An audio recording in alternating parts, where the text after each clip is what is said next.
Bonjour à tous. Dans cette vidéo, je vais présenter le concept de conditionnement opérant en l'illustrant par des expériences étonnantes réalisées sur le sujet. Nous verrons ensuite les enseignements que l'on peut en tirer. C'est parti.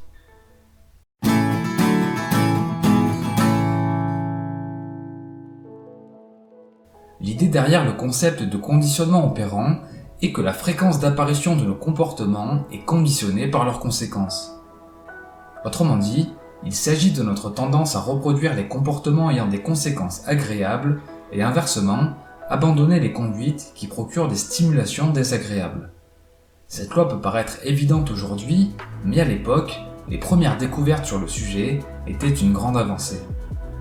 Le psychologue américain Edward Thorndike a été un précurseur dans le domaine du comportementalisme.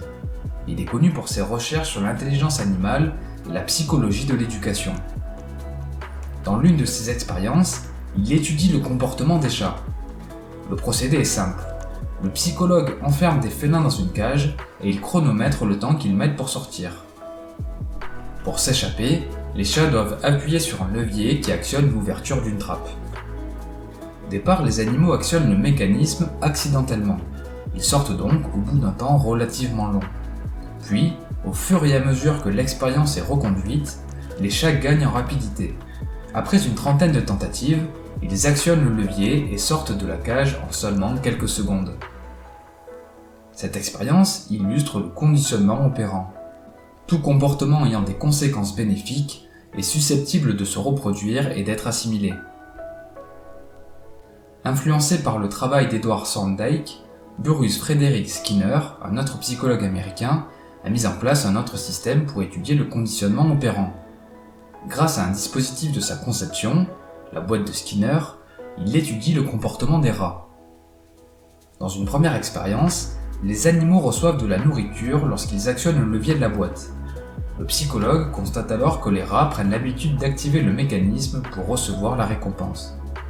Dans une autre configuration, les rats subissent un choc électrique lorsqu'ils actionnent le levier.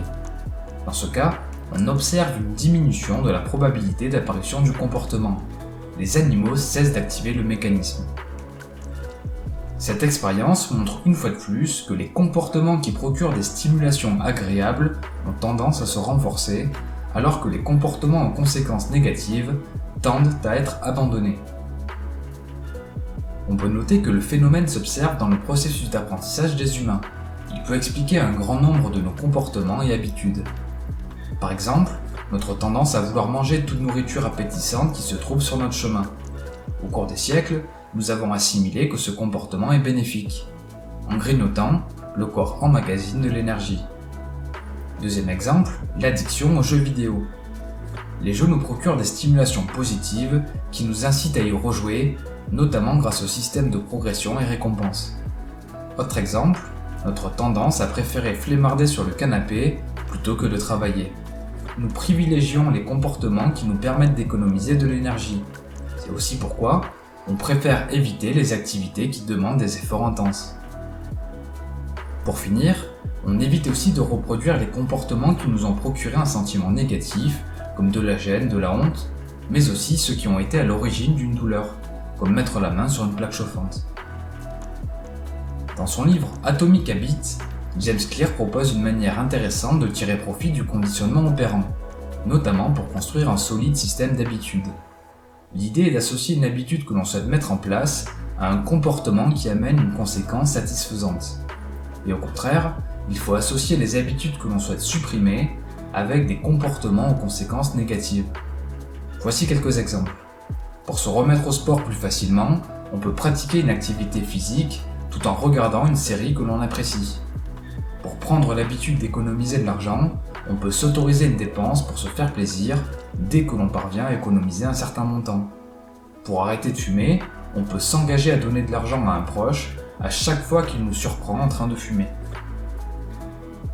Bref, pour résumer et conclure, l'idée derrière le conditionnement opérant est que la fréquence d'apparition de nos comportements est conditionnée par leurs conséquences.